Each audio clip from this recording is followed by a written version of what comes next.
हर हर महादेव। जय भगवान शिव। सावन के पवित्र महीने में पड़ने वाले आखिरी और अंतिम सोमवार के दिन चुपचाप गाय को खिला दें।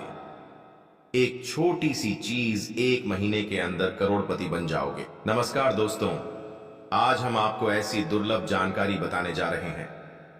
सावन के आखिरी सोमवार के दिन गाय को एक चीज खिला देते हो तो आपकी जन्मों जन्मांतर की गरीबी भोलेनाथ की कृपा से हमेशा के लिए समाप्त हो जाएंगी।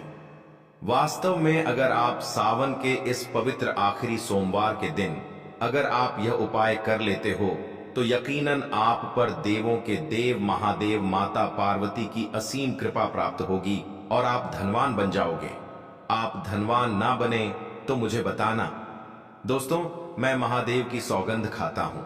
बस जो उपाय आपको बताया जाए वह उपाय सावन के आखिरी सोमवार के दिन कर लेना। चलिए जानते हैं। भगवान शिव का प्रिय महीना सावन के आखिरी सोमवार के दिन चुपचाप गाय को खिला दें। यह एक छोटी सी चीज करोड़पति भी अरबपति होंगे। सभी संकट और आसान से मुक्ति, मृत्यु दंड, पितृदोष तुरंत होगा। पूरे साल आपके भरे रहेंगे। अन्य धन के भंडार यूं कहें कि आपकी साथ पूछते तक करेंगी।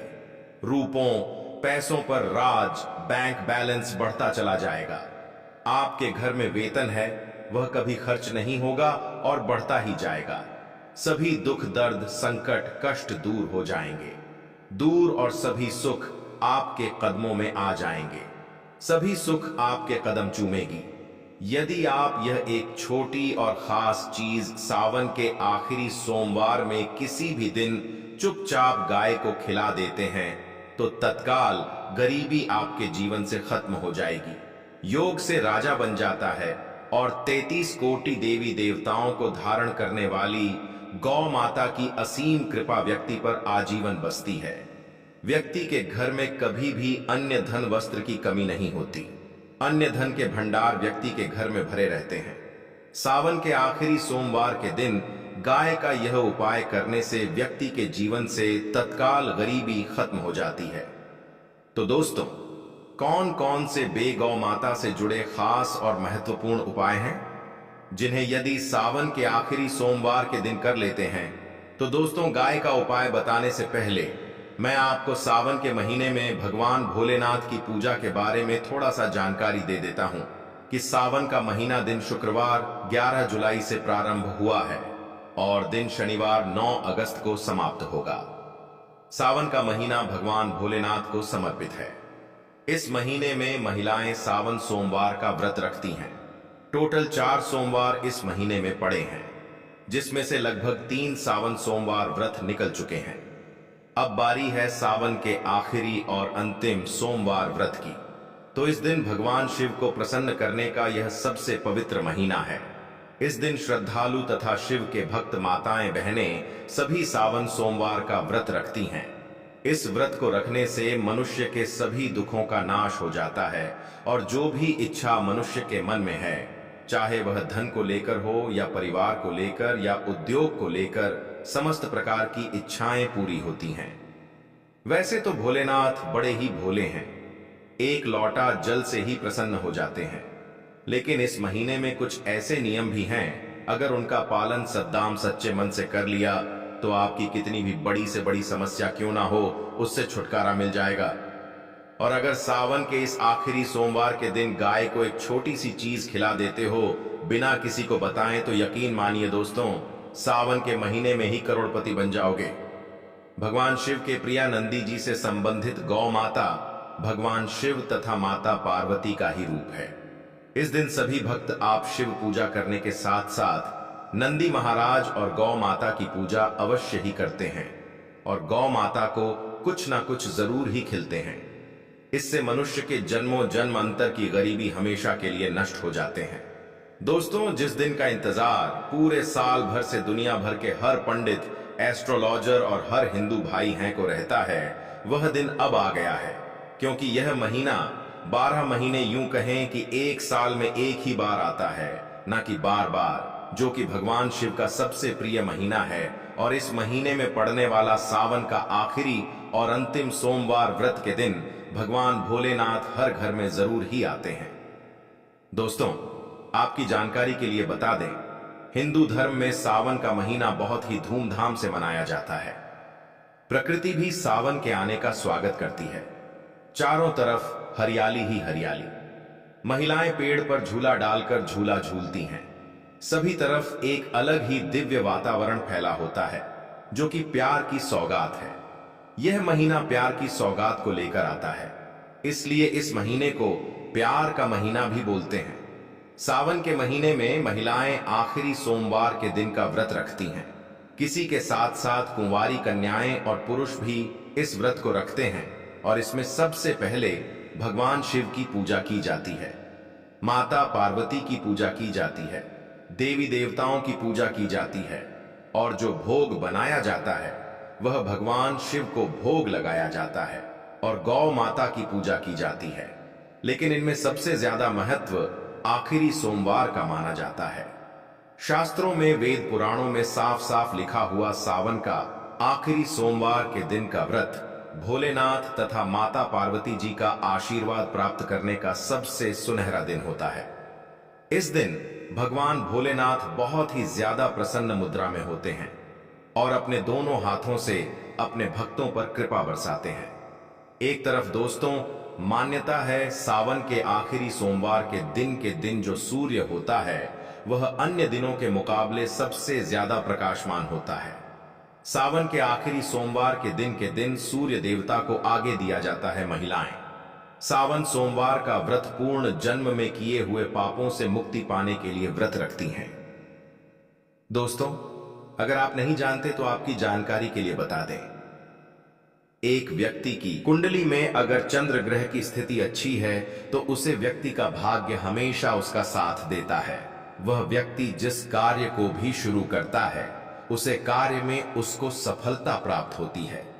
इसीलिए सावन के पवित्र महीने को हमारे हिंदू धर्म में बहुत ही ज्यादा विशेष और खास महत्व दिया गया है।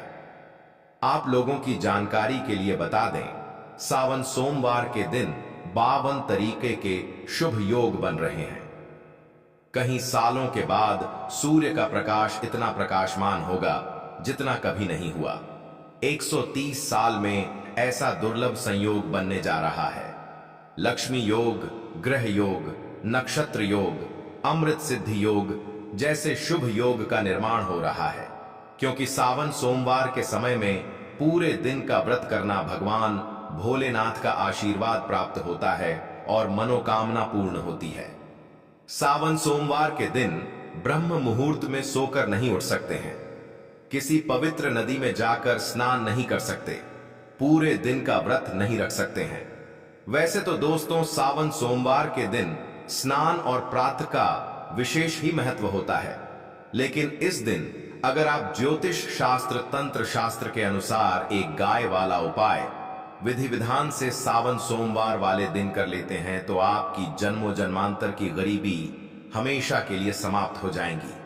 वास्तव में अगर आप सावन के इस पवित्र महीने में अगर आप यह उपाय कर लेते हो तो यकीनन आप पर भगवान भोलेनाथ की असीम कृपा होगी और आप धनवान बन जाओगे। इस दिन सभी भगवान भोलेनाथ की पूजा करने के साथ साथ गौ माता की पूजा अवश्य ही करते हैं और गौ माता को कुछ ना कुछ जरूर ही खिलाते हैं। अब आप सोच रहे होंगे कि गाय को ऐसा क्या खिलाने से और ऐसा क्या उपाय करने से आपको भगवान भोलेनाथ, माता पार्वती का आशीर्वाद मिल सकता है। तो दोस्तों, आपने देखा होगा जब भी आपके घर पर दिवाली की पूजा होती है या धनतेरस की पूजा होती है या फिर सावन सोमवार की पूजा होती है तो आपके घर वाले गौ माता की पूजा जरूर करते हैं और गौ माता को जो भोग होता है उसमें से कुछ ना कुछ खिलाते हैं, ज्यादा नहीं तो 2 पूरी अवश्य ही खिलाते हैं। तो दोस्तों, आपको इस उपाय को सावन सोमवार वाले दिन ही करना है और सूर्य देव को आगे देना है और उनकी विधि विधान से पूजा करना है। इस बार सावन का महीना है वह बहुत ही शुभ युगों के निर्माण द्वारा बन रहा है।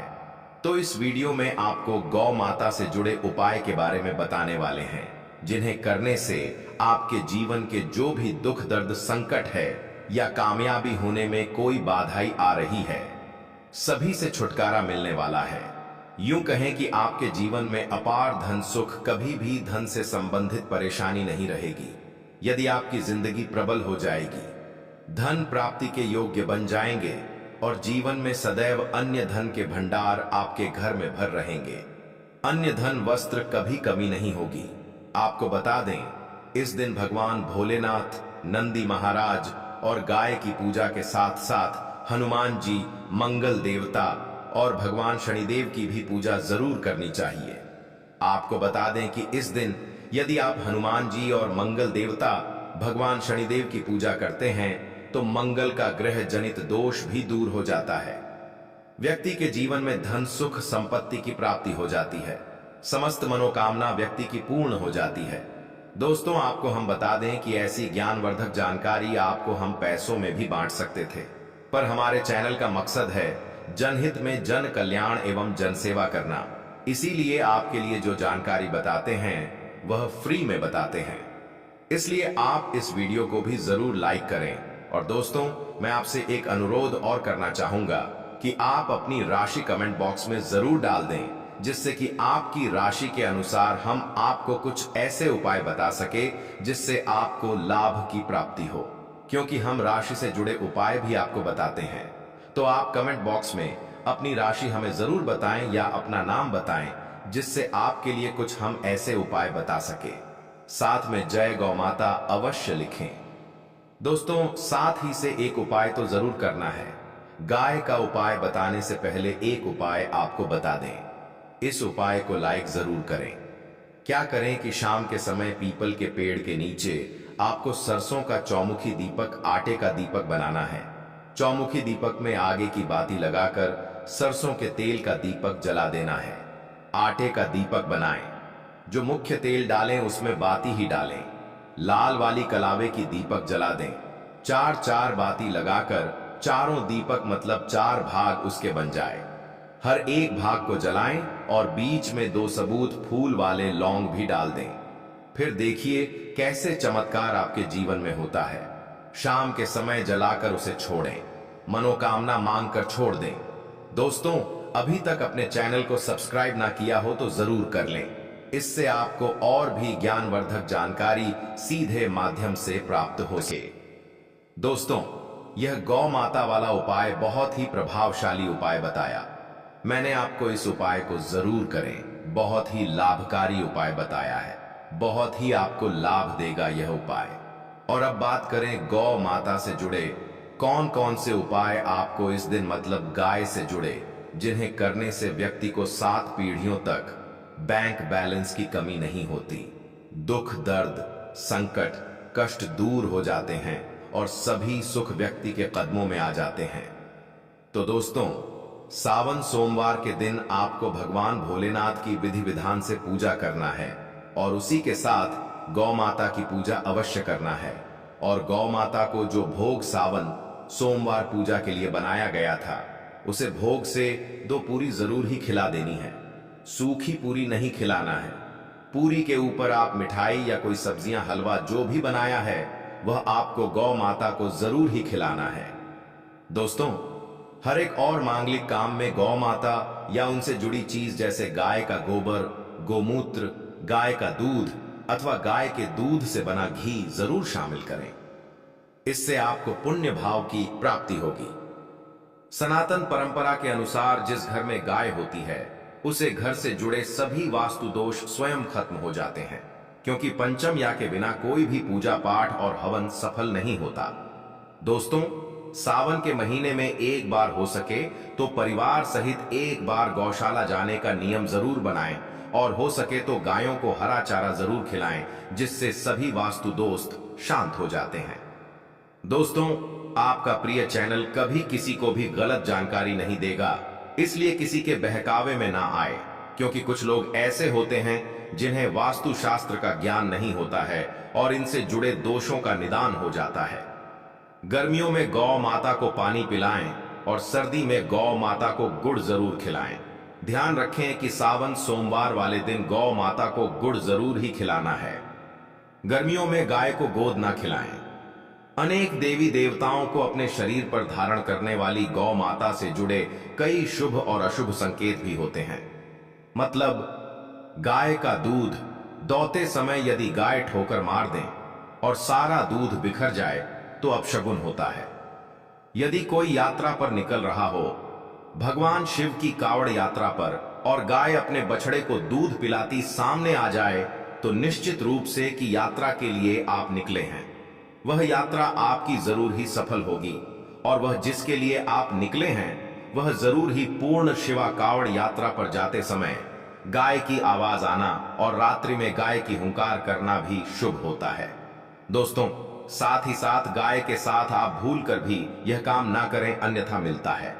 जी हां दोस्तों, गाय को राष्ट्रीय पशु बनाए जाने और इन्हें मौलिक अधिकार दिए जाने की बात हो रही है तो सवाल उठता है, गाय संस्कृति का अहम हिस्सा है, तभी गाय के साथ लोग खराब व्यवहार कैसे कर लेते हैं, और जैसे ही दूध देना बंद कर देती है तो लोग इन्हें उनकी किस्मत पर छोड़ देते हैं, सड़कों पर और गलियों में भटकने के लिए। ऐसे में गौवंश जीवन को कोई डंडे मारता है तो कोई उन पर पानी डाल देता है, कई बार लग जाती है तो कभी बीमार होकर बेचारी गाय दम तोड़ देती है। ऐसे में जरूरत है इन बातों को जानने की। गाय को लेकर शास्त्रों में क्या कहा गया है, आपको कैसा व्यवहार करना चाहिए? क्या दोस्तों गाय को कभी भी मारना पीटना नहीं चाहिए? शास्त्रों में गाय को माता का दर्जा दिया गया है। गाय को मारने वाला माता को मारने पीटने वाले के समान पाप का भाग्य समझा जाता है। नरक लोक में वर्षों तक कष्ट भोगना पड़ता है।